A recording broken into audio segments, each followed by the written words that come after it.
Friday night in association with Erdinger. We are in Red Spar. I think it's the first time we've done one of these in Red Spar. It's a brand new bar on Exchange Street East, right by the town hall. And as you can see, it is decked out with some fantastic Liverpool memorabilia. So we're the upstairs with the European Cups, which is always a nice place to hang out. But the stuff all around the walls and downstairs is pretty spectacular as well. So if you live in Liverpool, you're not been yet, and you fancy coming down, the food's really good as well. We've got a bit of a Chinese option here for Chinese New Year. So food's very good. And downstairs, there's some amazing stuff all from Liverpool's history all around the walls. So well worth a look whether you're in the city or next time you are for the game. And sometimes they do events, Kev. They and do my, do they get a host with the most? Well, that's it, isn't it? Someone's finally let me host a show when it's not an Anfield Wrap.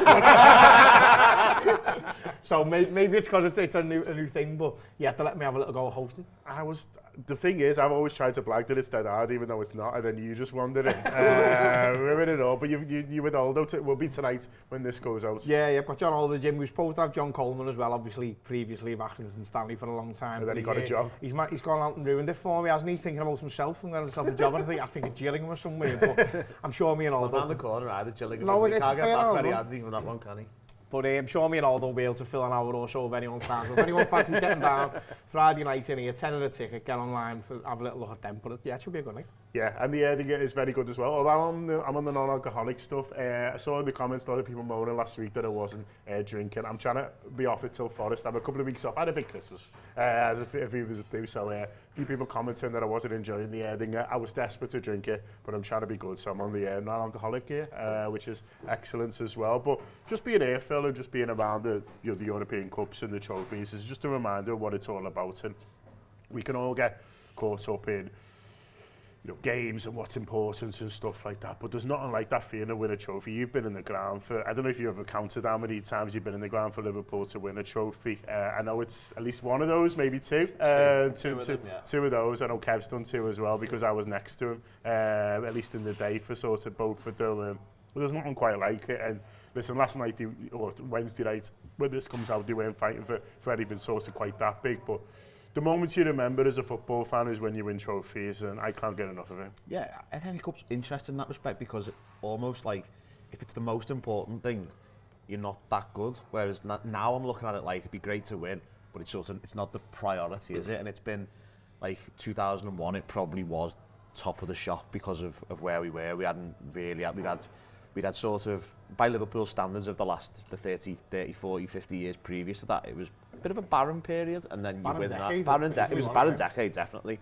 And then we win that, and it's like the greatest day ever. You think the 2006 one where Gerrard rescues it with his Roy of the Rovers thing at the death is like, that was just a special moment. And then it's a long time after that. Like, to not win an FA Cup for 16 years is mad, and it's sort of, the lack of familiarity has made it a bit weird for me in terms of it's not like the League Cup. I'm like, yeah, League Cup, great, win the League Cup again. They're the same thing effectively, just one of them got non-league teams in. That's the only real difference, isn't it? And whereas now I'm a bit like, League Cup's up here, the FA Cup I'm a bit like, I think a lot of people are like that now, aren't they? Like, maybe it's definitely flipped in my eyes. The League Cup has overtaken the FA Cup. Now, don't get me wrong, if we go on to beat in the FA Cup final, 100%. I think it's partly memories, isn't it? Like, we've had some great times watching the team in the League Cup and then the FA Cup. To be honest, when I think about us in the FA Cup in Wembley, I probably think Chelsea final, which was shit. And then my first one, which was the United one, which was yours as well. So it's maybe like a little bit of that, where you think, League Cup, fucking have a lovely day and win. There's a weird thing where, like, our third round draws the last few years, like, I look at the FA Cup third round as, great, new lower league, away, new ground.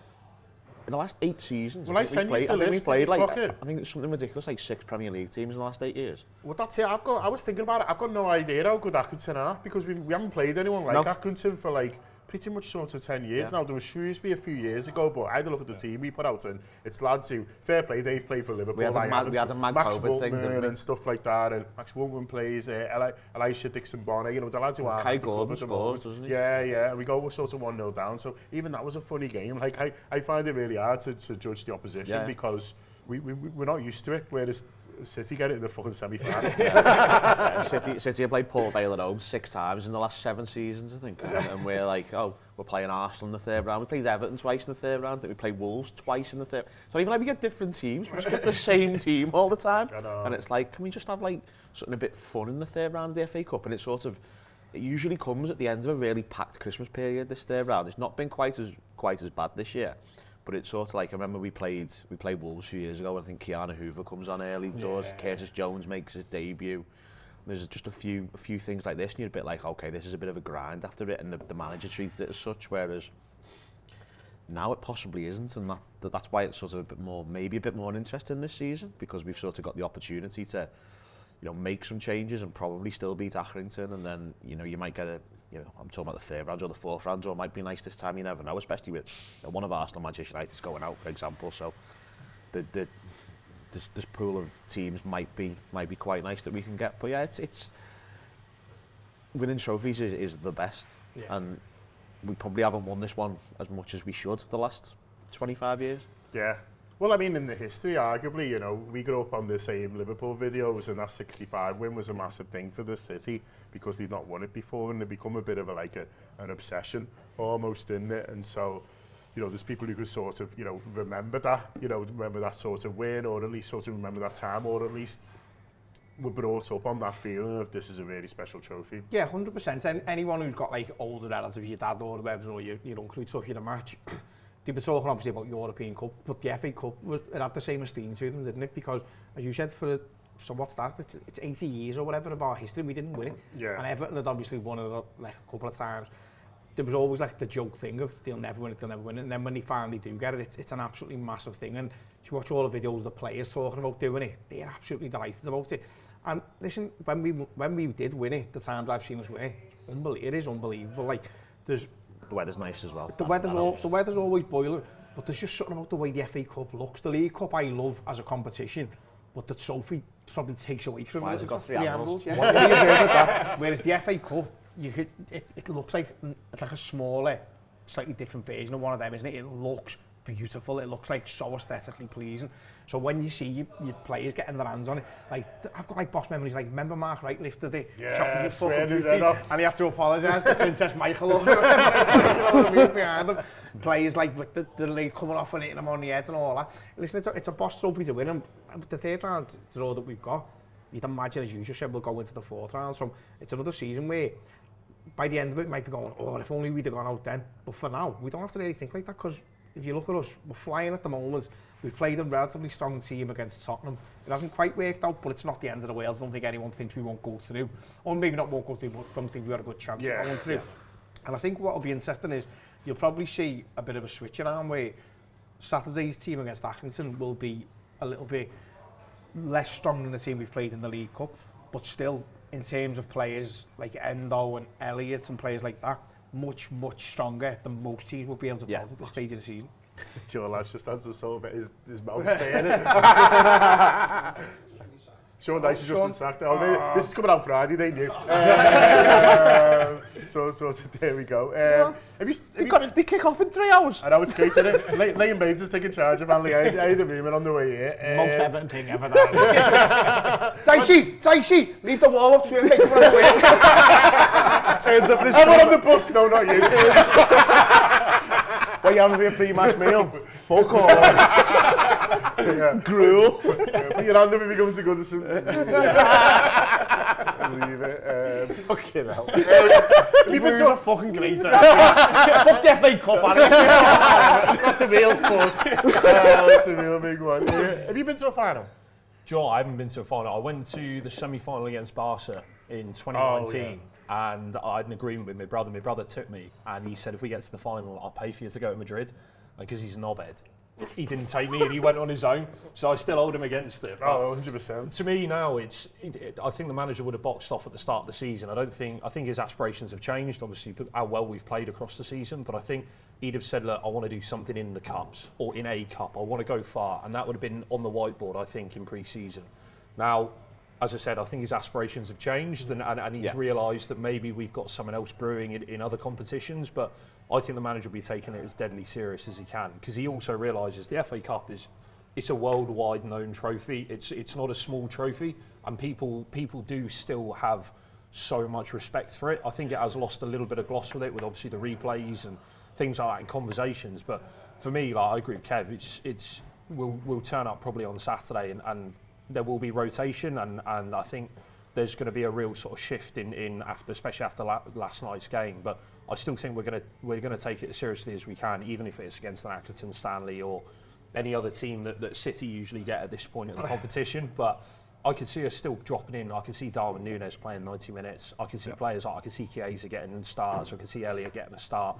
And like you said, you look at other teams now with the injury crisis they've got. They don't have that flexibility that we do. And you've still got the confidence that we're going to sort of rest and rotate, but rotate with players that can have a massive impact. Because we've got, after the Accrington game, we've got 6 games in 18 days. So we're going to need to use those players. But for me now, I want to get to a final, and I want to be in Wembley in May in my shorts and drinking ale. Yeah, you talk about, Ali's talking there about taking it seriously, and I think in these type of games, regardless of, rotating for the reasons that he says, which is the 6 games in 18 days and all that, I think you get a better performance or a better level of intensity from lads who've got something to prove. Yeah. And so I always think, actually, rotating, you might lose a bit of cohesion, but what you'll get is it worth more than that, which is lads going like, listen, you want to be picking me, there's a lot of games coming up, and so I think you're better picking Núñez, Chiesa, he's got something to prove. Elliott's the massive one for me. Like, I don't think McAllister is a better player than Harvey Elliott. No, sorry, I think I was like, are we all right? Definitely alcohol-free. I don't think Harvey Elliott is a better player than McAllister. But if you were to ask me who would play better on Saturday, it would be Elliott, because McAllister's going to be thinking like, first, I think up against a team I've never heard game of. on Tuesday.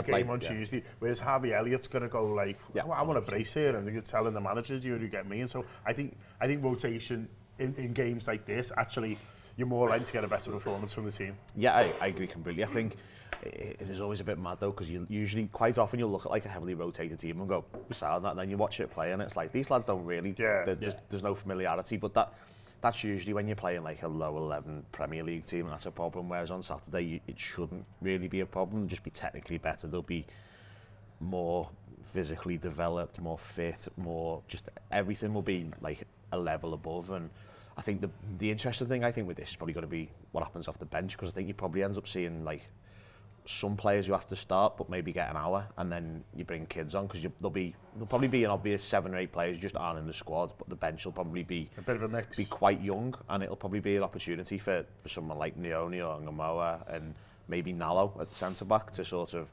maybe, if not start, but sort of come on with 20, 25, 30 minutes to go and really sort of have a look at what they're capable of and what they can do. And it's that's what I really like about this kind of draw, is it sort of gives people an opportunity. Like you mentioned before about the Shrewsbury game a couple of years when some of the players played, and it's like, it was nice that they had the opportunity. Liverpool won, and it was a bit of fun, and that's ultimately that's what, going on Saturday, and I'm looking forward to it from the point of view that it should just be like a nice early afternoon bit of fun, which is ultimately what it should be at this stage. Yeah, absolutely. Just going to have a quick little break before we get into a little bit more team news. So here is Jürgen Klopp, I think Abbott's is still is the one, and then we'll pick a team. And Erdinger, please.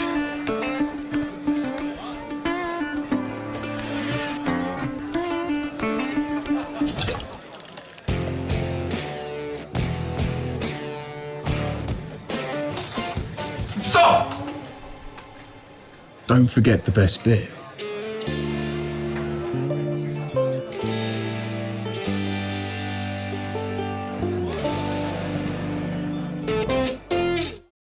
Okay, the little burgers have been demolished. There was only 3, so I didn't get one, but no heroes wear capes. That's sort of how it goes, but we're going to pick a little bit of a team. Now, I mean, you don't have to pick a whole 11, but there are the lads who you definitely want to play, and there are the lads who you want absolutely nowhere near, even Anfield. Yeah, I think probably start with the ones you want nowhere near it. I thought McAllister looked a little bit jaded against Tottenham. Gravenberch, I just think, is so important that why would you even risk him? I'd just say to him, listen, we're going to have a little time off. Yeah. With McAllister, it's a little bit funny, really, because he's come back off a little break where he had his ban, hasn't he? But I don't know, he just still looked like he had just a little bit of rust in his legs or whatever. That's his style, though. I think He it might be played a style, you know. Yeah, it might be. And but anyway, don't start him. Yeah, keep him away. I'd have the goalkeeper nowhere near it because I think Kelleher deserves the game. And plus the goalie hasn't really pulled a very tree since he's been back in. I'm not saying he's been bad or anything, but there's no reason not to play Kelleher. Yeah. Van Dijk's an interesting one because we appear to have no fit centre-halves. Obviously, Canate's just come back. So you Were think, you tempted to go with, when Phil was talking about Nallo before, I thought maybe give Canato 60 and then give him the last 30. That was my thought with that. Alongside Endo, maybe. yeah, but there's something in me that's saying you've got 2 fit centre-halves, you've got the biggest game of your life coming up on Tuesday. Why are they both starting against Accrington Stanley on the Saturday? Yeah. But I understand that. No, I wouldn't start both of them. I'd probably go Endo alongside him. Yeah, so I think Endo probably will get a go. I think Endo will probably think, I want to play in the midfield. Let me have a go up there. Do you know what I mean? Won't be doing much defending though, will he? That's the only thing. You wouldn't have thought so. So yeah, maybe go with Endo. It's the midfield really, isn't it, that you think is going to be the most changes? I'd be really tempted to go with, obviously Harvey Elliott. You'd think he's almost guaranteed. I'd probably be tempted to go with like McConnell and Naoni next to him. You know, like, and go and just say to them, boys, we think you're great. Go out there and prove it. Because they're playing against players who are obviously they're probably more physically developed in terms of used to like flying in and that, but nowhere near as developed in terms of utilising the space on the football pitch and using clever passes to get forward. So I'd like to see some of the younger, more technical players to be given the go in midfield there, and then up front, I think Nunes probably gets the full 90, doesn't he? You'd think, because where else is he playing? Suspended on Tuesday as well. No, there you go. And so I think that there's before you get all the way through the team, there's plenty of spaces where you go, it's all right, I'm all right with that team. And as I say, even that midfield 3, as inexperienced as it is, I'd be more than confident with that.